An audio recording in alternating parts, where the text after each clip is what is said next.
Good morning student. I am Lata, your Hindi teacher. We are starting third chapter खेल दिवस। बच्चों, खेलना सभी को पसंद होता है। विद्यालय में खेल दिवस का अपना एक अलग ही महत्व होता है। आपके स्कूल में भी समय समय पर खेल प्रतियोगिताएं होती रहती हैं। हर विद्यार्थी इसका बेसब्री से इंतज़ार करता है। तो मोए में भी तोतो चान के स्कूल में खेल दिवस रोचक खेलों के साथ बच्चों को कई नई नई बातें सोचने के लिए मजबूर कर देता है। खेल केवल मनोरंजन या स्वास्थ्य लाभ ही नहीं देता, अपितु जीवन जीने के ढंग भी सिखाते हैं। खेलों को स्वस्थ खेल भावना के साथ ही खेलना चाहिए। हर साल 3 नवंबर को तोम्यों में खेल दिवस मनाया जाता था। जैसे दूसरी कई चीज़ें तोम्यों में अलग अलग ही होती थीं, खेल दिवस का भी वहाँ पर एक अनूठा ही होता था। रस्साकसी, 3 टांग की दौड़ और जो और स्कूलों में होती थी, इन खेलों के लिए कोई ख़ास उपकरण नहीं चाहिए होता था। स्कूल की ही चीज़ों से काम चलाया जाता था। वहाँ पर कार्प मछली दौड़ होती थी। बड़ी बेलनाकार कपड़े की बनी मछली पताका एक बड़े डंडे के साथ बांधकर मैदान के बीच लटका दी जाती थी। इशारा पाते ही बच्चों को उसकी ओर दौड़ना पड़ता था और सिर की ओर से घुसकर पूंछ की तरफ से निकलना पड़ता था। स्कूल में 3 ही कार्प मछलियाँ थीं, एक लाल और 2 नीली। इसी तरह से बेलनाकार कपड़े की लंबी मछली के अंदर अंधेरा होता था। बच्चे दिशा को भूल भी जाते थे। तोतो चान और दूसरे बच्चे कई बार पूंछ की जगह सिर की तरफ से भी निकल आते थे। एक प्रतियोगिता एक माँ को ढूंढो होती थी। रस्साकसी होती थी। रस्साकशी जो हेडमास्टर, शिक्षक, बच्चों के 2 दल बनाए जाते थे और इन दोनों दलों के बीच रस्साकशी की प्रतियोगिता होती थी।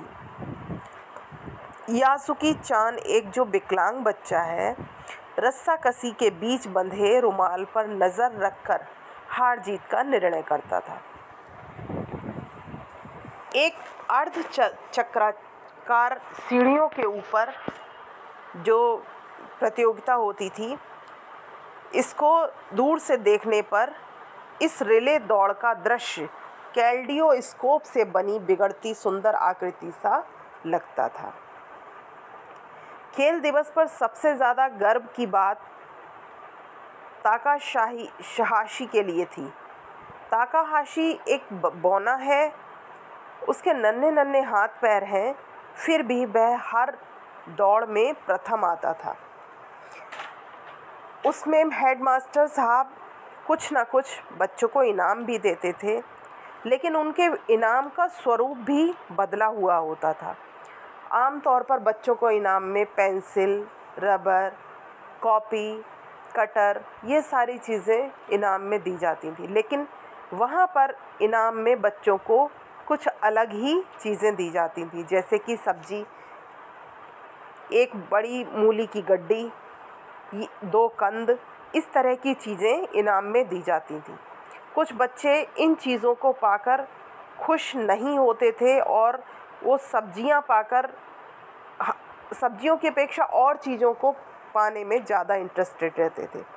लेकिन एक बार जब हेडमास्टर साहब ने उनको इन चीज़ों का महत्व बताया कि आज जो तुम्हें सब्जियां मिल रही हैं, आज अपने घर के खाने में जो सब्जियां आपके द्वारा जीती गई हैं, वो सब्जियां जब पकेंगी तो कहीं ना कहीं आप उस दिन के खाने में आपकी भी थोड़ी बहुत भागीदारी हो सकती है। इस तरह से जब मास्टर साहब ने बताया बच्चों को, तब उनको इन बातों का ज्ञान हुआ और वो समझ पाए कि एक दिन के खाने में जो सब्जियां बनती हैं उसका क्या महत्व होता है और उनके द्वारा कमाई हुई वो सब्जियां कितनी उनके लिए लाभदायक होंगी। बच्चे खुश हो जाते हैं मास्टर साहब की बातों को सुनकर। उनके गालों पर सुर्खी आ जाती है। अब वो सोच रहे होते हैं कि क्या ही अच्छा हो कि खाना खाते समय बच्चे और उनके परिवार वाले उस खेल दिवस के बारे में ही चर्चा करें। Thank you.